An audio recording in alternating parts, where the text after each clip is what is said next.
No അവർ since. ഇന്ന് നമുക്കെല്ലാവർക്കും പ്രിയപ്പെട്ട ഒരു വിശുദ്ധന്റെ തിരുനാളാണ്. ആരുടേതാണ്? അതെ, വിശുദ്ധ അന്തോണീസിന്റെ തിരുനാളാണ്. നമ്മുടെ ഇടയിൽ ഒത്തിരി അന്തോണിമാരൊക്കെ ഉണ്ട്. നമുക്കറിയാം, നമ്മളെല്ലാവരും പ്രാർത്ഥിക്കുന്നതാണ് അന്തോണിയോട്. എന്തെങ്കിലും സാധനങ്ങൾ കാണാതെ പോയാൽ പെട്ടെന്ന് അന്തോണീസിനോട് പ്രാർത്ഥിക്കും, നമുക്കത് തിരിച്ചു കിട്ടാറുമുണ്ട്. അതെ, 1195 ഇദ്ദേഹം ജനിക്കുക. പോർച്ചുഗലില് ഇദ്ദേഹം ജനിച്ചത് പ്രത്യേകമായിട്ട് എഴുതി വെക്കപ്പെട്ടിട്ടുണ്ട്. ലിസ്ബൺ എന്ന നഗരത്തിലാണ് ജനിച്ചത്.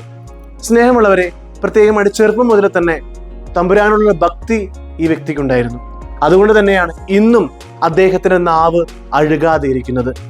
തന്റെ ജീവിതത്തിൽ ഒത്തിരി പേരെ പ്രസംഗത്തിലൂടെ മാനസാന്തരം നയിക്കാനായിട്ട് ഇദ്ദേഹത്തിന് സാധിച്ചിട്ടുണ്ട്.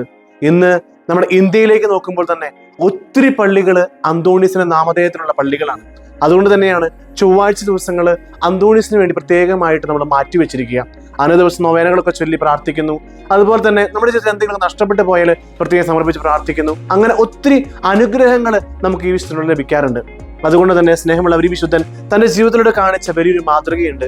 തന്റെ പ്രസംഗങ്ങളിലൂടെയും തന്റെ ജീവിതത്തിലൂടെയും മറ്റുള്ളവരെ മാനസാന്തരത്തിലേക്ക് നയിച്ചു. നമുക്കും നമ്മുടെ ജീവിതത്തിലൂടെ മറ്റുള്ളവരെ മാനസാന്തരത്തിലേക്ക് നയിക്കാം. മറ്റൊരു വിശുദ്ധനുമായി നാളെ കാണാം.